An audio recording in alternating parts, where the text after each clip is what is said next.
Captain Aaron Hale walked down the long hall of the Royal Command Tower, his boots echoing softly. The people who passed him tried not to stare, but they still looked. His left arm was covered with old burns, and his limp was slow and steady like the mark of a long battle. Some bowed because they remembered his name, but others only saw what was left of him, the scars, the stiffness, the broken parts that refused to heal. Aaron had fought in the border wars for many years. Back then, he was known for his courage and skill. He led his troops through fire and metal, through nights when the stars burned red with smoke. But after the last great battle, the kind of battle where even heroes die, he came back almost alone. The war left him standing, but it also took something from him that no doctor could bring back.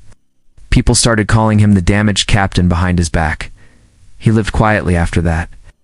No more titles, no more commands, just quiet work training young officers who barely listened. He never raised his voice, never reminded them what he had done.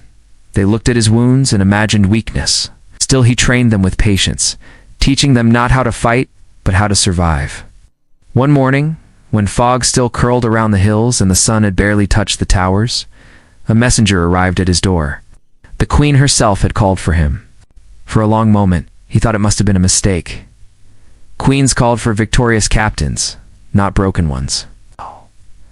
But the seal was clear, and the words were hers.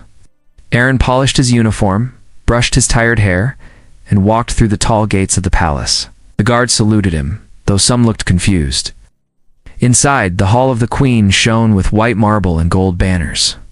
The air smelled of jasmine and rain. Counselors stood around the throne, whispering among themselves. When Queen Alara rose, silence followed. She was young, but carried herself like someone who had already seen too many endings. Her eyes moved quietly across the room and rested on him. "Captain Hale," she said, her voice calm and strong. "You once stood when others fell. You once brought our people home when hope was gone." "I have read your record." Aaron bowed slowly.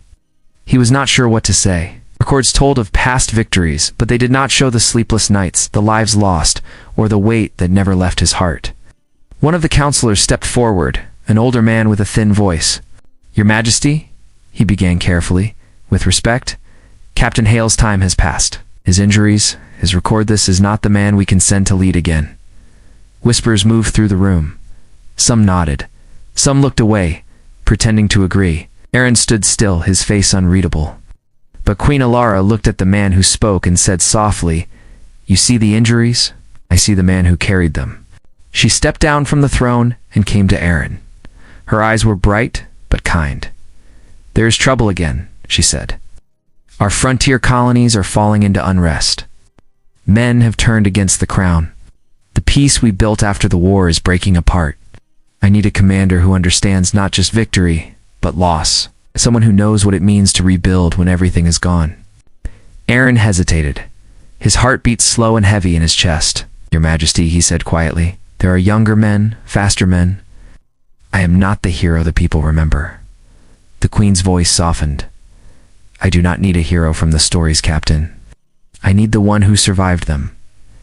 Her words hung in the air like sunlight through storm clouds. For the first time in years, Aaron lifted his head and looked straight at the court. The same people who once avoided his gaze now saw something different in his eyes. There was strength there still, quiet and steady, like an old mountain that had seen every storm and still stood firm. He gave a small nod. "My queen commands it," he said, "then I will serve." A faint smile touched her lips. "Then gather your team," she said. "Humanity stands on the edge, and you will bring them back." As Aaron walked out, the whispers behind him changed. Some still doubted, some disapproved, but a few spoke softly of hope. He could feel their eyes on his back, the same eyes that once pitied him. Outside, the sky had cleared. The quiet wind brushed his face, and for the first time in a long while, Aaron felt the beating of purpose again. His body was a map of what he had lost, but inside, something steady and fierce began to stir. They saw only his damage then, but the fire that had built nations still lived within him, waiting for the moment to rise again. The days after Aaron Hale's return to command felt sharp and uneasy. The air on the great battleship Aurora Crest hummed with doubt. Soldiers whispered about the old captain who had been called back from a quiet life. They spoke in low voices when he passed, talking about his limp, his scarred arm, and the way he didn't smile. To them, he looked like the past a story that should have stayed closed. Lieutenant Zoe Martin had heard all those stories since she joined the fleet. She was young, clever, and full of her own belief in new rules and fast machines. To her, Aaron Hale was little more than a name and a dusty lesson. She watched him step aboard the main deck on his first day and told her crewmate quietly, "He looks like he should be teaching history, not leading us." But Aaron heard more than people thought. He said nothing. He only studied the crew as they moved around the bright hull of the ship. Everything smelled of oil and iron, the engines humming under his boots. It had been years since he had worn the weight of command. Yet when he stood before them and spoke, his voice carried simple strength. "We are not here to prove stories," he said. "We are here to stand for the kingdom when it trembles. You don't have to like me. You only have to hold your post." No one answered, but something in his calm tone made even the doubtful ones listen. Aaron didn't shout. He didn't act proud. He gave orders in a steady rhythm that made the crew move more smoothly than they had in days. The mission was simple in words but hard in truth. The outer worlds had broken away from the crown, and whole towns had risen in rebellion. They wanted food, light, and safety, things the inner worlds barely noticed anymore. The Queen had sent fleets before, but each one failed. Instead of unity, the conflict had grown. Aaron studied the reports late into the night, maps spread before him under a circle of yellow light. Every mark on the map showed one more place lost. He traced the marks with his fingers like a man reading past mistakes. Zoe walked in and saw him working alone. "Captain," she said, "most think this fight can't be won. The people out there don't want to listen anymore." Aaron looked up, his eyes calm. "When hearts are broken, orders don't work. Can't scare hunger and pain into silence. You listen first, then you lead." Zoe frowned, unsure if she agreed, but she said nothing else. The next morning, when the Aurora crest reached the edge of the frontier, signs of the struggle filled space like a wound. Ships drifted half-broken, their lights blinking weakly. Signals from the colonies were filled with fear and anger. Aaron ordered calm silence over the line. No threats. We come in human voice only. When the ship landed on one of the largest colonies, the soldiers moved in strict rows, expecting chaos. Instead, they found weary faces, hands stained by labor, children watching from windows. The men here were not wild enemies. They were farmers and miners who had lost faith. The local leader, a broad man named Lucas Ford, stepped out to meet Aaron. "We don't need your soldiers," he said roughly. "We needed food. We needed the crown to remember us." Aaron looked at him long and steady. "Then I'll remember you," he said quietly. "But the flames spreading out here will burn everything if they keep growing. Help me put them out, and I'll help your people stand again." Lucas did not answer then, but his eyes changed a little, as though he saw that Aaron's words came from somewhere honest. While negotiations dragged on, reports came from other settlements. Some were falling completely apart, fights between towns, ships stolen, families lost. Aaron sent his officers to restore order, but he asked them to use their minds before their weapons. Some obeyed, some doubted him. Later that week, a sudden attack hit a supply ship near the colony. The crew panicked, so the new fleet commanders ordered to pull back and protect the main vessel. But Aaron shook his head. "If we run now," he said, "we leave them behind. And we tell everyone we are afraid." With a few ships, he set a trap for the raiders, using the smoke from burning cargo to cover his move. It looked reckless, but every detail followed the lessons of survival he had learned from that old war. Within an hour, the enemy was surrounded, captured without massive fire. Zoe watched him give quiet orders as smoke cleared over the horizon. "You didn't even fire full power," she said, still tense from the fight. Aaron glanced at her with a faint smile. "Power isn't always loud, Lieutenant. Sometimes it's the silence that wins."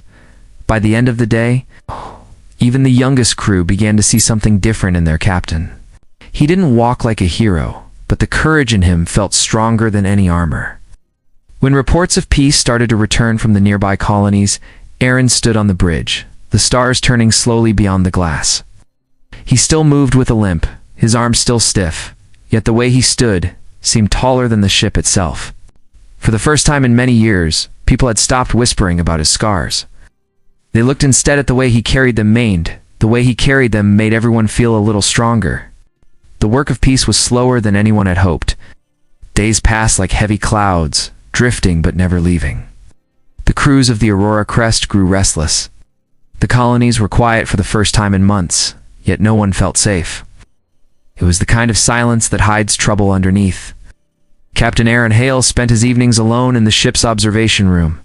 The stars were dots of white light beyond the glass, blinking far away like the eyes of forgotten soldiers.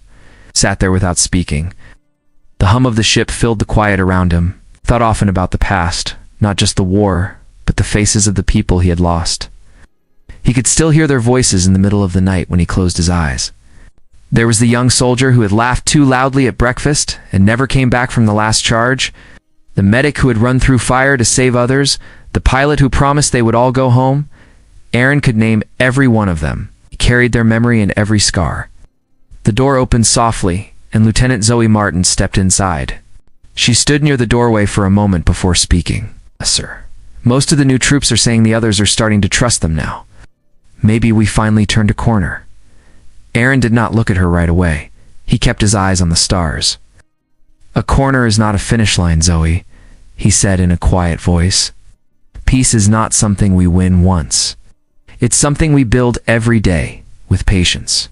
Zoe walked closer and stood beside him. She had learned to read his tone. There was no sharpness in it, only truth. "You never stop working, Captain. How do you even rest?" He smiled faintly, the kind of smile that didn't reach his eyes. "When I rest, I remember too much. Movement keeps memory quiet for a while." Zoe hesitated, then lowered her voice. "People used to say you gave up after the last war. They said you just disappeared because you couldn't face the loss. But now I think maybe you didn't give up. Maybe you were just waiting for a reason to start again." Aaron finally looked at her. The light reflected faintly off the scars that ran across his cheek. "Maybe," he said. "Sometimes what looks like giving up is someone learning how to stand again." The next morning brought reports that shattered the calm. A cluster of settlements on the far side of the frontier had fallen into chaos again. Supply ships were missing. Fires burned through a colony's cities. And worst of all, among the missing was a transport convoy carrying food and medicine from the Queen herself. The council back on the capital sent a coded message to the Aurora Crest. Reinforcements were days away, but people were starving. Aaron was the only commander close enough to reach them in time. He gathered his officers in the main hall. The faces around him were tense, lit by the pale screen showing burning towns on the map. "We go tonight," Aaron said. "We don't wait for orders to arrive through layers of voices. The people out there do not need speeches. They need hands to pull them from the fire." Some officers hesitated. One spoke up. "Sir, the last time we moved that fast without full backup, half the fleet did not return." Aaron's eyes hardened, but his voice stayed gentle. "Half the fleet returned because we moved fast enough. Caution saves ships. Action saves lives. We will do both." No one argued again. The ship came alive with quiet energy as engines warmed and lights glowed across the decks. Zoe stood beside Aaron on the bridge as the Aurora Crest moved into the dark stretch of space that led toward the broken colonies. As they approached, the wide black sky filled with ash and metal from destroyed stations. It looked like a storm of broken stars. The crew grew tense again. They expected enemies behind every drifting shadow. "Keep course," Aaron said. "Don't fire unless I say when they reach the last known point of the missing convoy." They found pieces of hull floating in silence. But there, hidden behind the wrecks, was a faint signal. A small transport, half alive, sending one weak call for help. Aaron gave quick orders. "Steady speed, shields full. Rescue team ready." The rescue took hours. They pulled 37 survivors from that broken ship. Some were too weak to speak, others whispered blessings when they saw the Aurora crest above them. When one of the rescued men took Aaron's gloved hand and said, "We thought no one would come," Aaron simply nodded. He did not say that he had come because he too once waited for saving that never arrived. Later, as the survivors rested, Zoe came to him again. "You saved them," she said softly. Aaron shook his head. "We all did. I only remembered what it's like to need someone and have no one come." The engines hummed as the ship turned back toward the stars. He knew the battles would continue, that peace was still far. But in that moment, as the light from the nearest sun touched the battered side of his ship, Aaron felt something quiet, but strong. In his chest a warmth he had not felt since long before his first scar. It was not pride, it was purpose. And purpose, he thought, was the only medicine for the wounded spirit. The message from the royal capital came like a cold wind through the command bridge. Queen Alara herself had gone to visit the frontier colonies. She wanted to prove that peace had returned, that the crown had not forgotten its people. It was a brave act, but also a dangerous one. The borders were still restless, and many of the rebel lords had not surrendered completely. Captain Aaron Hale read the report twice, then looked up at his officers. "If anything happens out there," he said, "the whole frontier will fall apart again." Zoe Martin stood beside him, worry clear in her face. "The Queen traveled without full guard," she said quietly. "What if something goes wrong?" He said nothing for a moment, then gave a short nod. "Then we go after her. Humanity cannot afford to lose its heart before dawn." The Aurora Crest was ready for a silent run to the outer zone, where the Queen's convoy had last sent a signal. Aaron looked out of the wide glass window as the ship left orbit. The stars stretched long and thin as they entered faster travel. It always looked the same, like time itself being pulled apart. Hours turned into tense quiet. The only sound on the bridge was the low rhythm of the engines. Then the signal came, a broken call filled with static. It was the Queen's voice, faint but clear enough to freeze every hand at the controls. "We are under attack. Shields failing. Repeat, shields failing." The message ended. Aaron's face went still. He leaned forward, eyes sharp. "Locate the signal and go to maximum speed. Every second matters." The crew moved fast. Lights flashed across the panels. They found the source near a ruined outpost, a place that had once been a trade station but was now a shadow of metal and smoke. When they arrived, pieces of the Queen's escort ships drifted in silence. Another voice came through the radio, one of the guard captains. "The Queen has been taken. The rebels have her inside the fortress on Luma Ridge." Aaron closed his eyes for a second, then he stood. "Prepare all units. We are going in." The fortress on Luma Ridge stood like a wounded mountain under the pale sun. Smoke rose from its towers and fire still burned in its narrow streets. The rebels had chosen it well. High stone walls, narrow paths, and deep shadows made it almost impossible for large forces to enter. But Aaron knew how to face the impossible. He had lived through it before. He chose a small team for the rescue mission, 15 soldiers. Including Zoe, they wore light armor and carried short weapons for close combat. Aaron himself took the front. His limp was more visible when he ran, but he did not slow down. They climbed through the ruined tunnels under the ridge, crawling through dust and smoke. Echoes of distant fighting filled the air. Suddenly a blast shook the ground and part of the tunnel ceiling fell. A soldier stumbled, but Aaron pulled him out before the rocks could crush him. The young man started to speak, but Aaron simply said, "Keep moving." When they reached the open courtyard of the fortress, gunfire flashed from the walls. The rebels shouted from above, trying to corner them. Aaron looked around quickly and saw the shape of the Queen's flag near the inner building. He signaled with his hand, and the team split in two. Zoe covered his side as they moved forward through heavy fire. She was sweating, her voice hard and quick. "Captain, we can't hold this lane for long," Aaron answered calmly. "Then we take it faster." He dashed forward, using broken walls as cover, his movements sharp despite the pain that shot through his leg. He fired only when needed, each shot exact and silent as breath.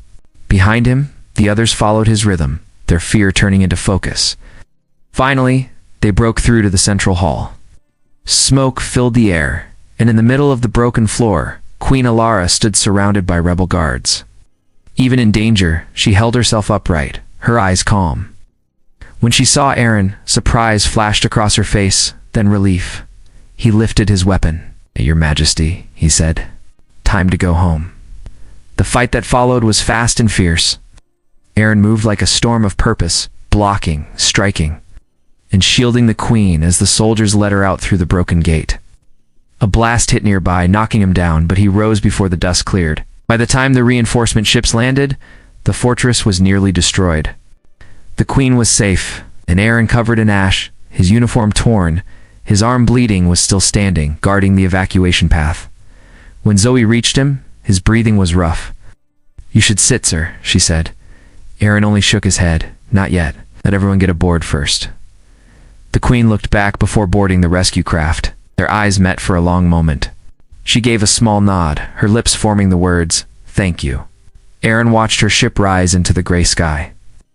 The battle smoke curled around him like fading memory. He stood alone for a moment, leaning on his weapon, every scar burning, every muscle shaking. But there was calm in his eyes, the calm of a man who had once been broken and had learned how to build strength out of pain. He turned back toward his team, motioned them forward, and said, "Let's go home." The morning light spread across the capital like slow gold poured over stone. Bells rang softly in the towers, and the smell of rain still lingered from the night before. Crowds filled the wide streets, waiting for the return of the rescue fleet. The story had already traveled faster than the ships. The Queen was safe, and Captain Aaron Hale had brought her home. When the Aurora crest landed, the great ramp opened, and the Queen stepped down first, surrounded by her royal guard. The people cheered, their voices rising like a wave, but when Aaron appeared behind her, the sound grew quiet for a moment, then changed into something deeper, a sound of respect, not noise. His armor was cracked, his uniform burned in places, and his left arm hung heavy at his side. Yet he walked with his head high. Soldiers who followed him looked tired but proud. Sway Martin walked behind him, her face shining with pride she could not hide. Everyone there knew what he had done at Luma Ridge. Queen Alara turned to face the crowd. Her voice carried across the open square, clear and strong. "My people," she said, "we have seen dark days once again. Fear rose among us, and doubt spread through our worlds. But one man reminded us what it means to be human. He did not run from danger. He did not ask for glory. He stood because standing is what strength demands." She looked at Aaron then, her eyes warm. He fought not to prove himself, but to protect those who believed the world had forgotten them. The people began to cheer again, louder this time. Some cried out his name. Aaron lowered his head slightly, unused to such praise. He had spent so long hiding from the light that it felt strange to stand in it again. His heart was full, not of pride, but of quiet peace. After the ceremony, he stood alone near the edge of the square. Soldiers came to thank him, families bowed as they passed, but he still felt like the same man who had once sat in silence, staring at the stars. Zoe found him there and smiled. "You did it, Captain," she said. "You brought her back. Brought all of us back." Aaron looked at her kindly. "We did it, Zoe. None of us fight alone. Not anymore." She shook her head with a small grin. "The others used to whisper about your scars, you know. Now they say those scars saved us." He chuckled, quiet and simple. "Scars are just reminders that we lived through something hard. They are not marks of weakness, Zoe. They are proof that we got up again." Later that day, the Queen invited Aaron to a private meeting in the palace hall.